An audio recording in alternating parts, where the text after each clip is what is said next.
So it is GCSE results day, with hundreds of thousands of 16-year-olds having sat more than 5 million exams between them, receiving their grades this morning, including, as it happens, my son Ned.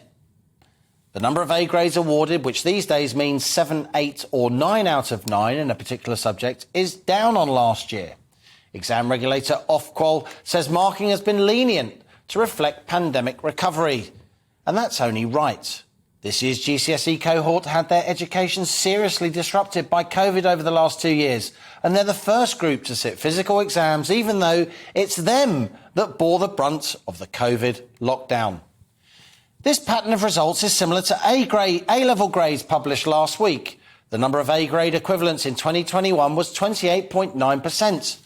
The A-grade share this year fell to 26.3%, down on last year, but higher than pre-COVID levels. This year's GCSE students have had it tough.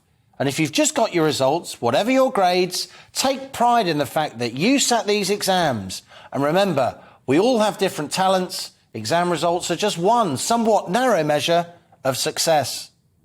And here's the thing. Kids of all ages have just had their education seriously upended.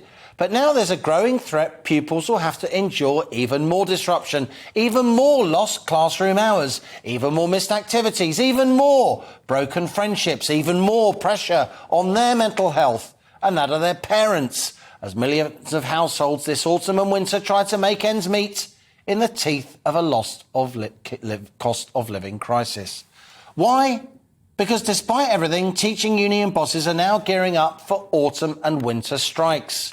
Teaching unions in England have rejected government proposals of a 5% pay rise for experienced teachers and almost 9% for newly qualified staff. Scottish unions are warning that failure to act over teacher pay could result in what they call a perfect storm, with teaching unions across the UK working to the same calendar, imposing nationwide strike action over the coming months. Really? A perfect storm? Is this really the time to impose even more misery on our children? And that's our On the Money question today. Would a teacher's strike now be justified?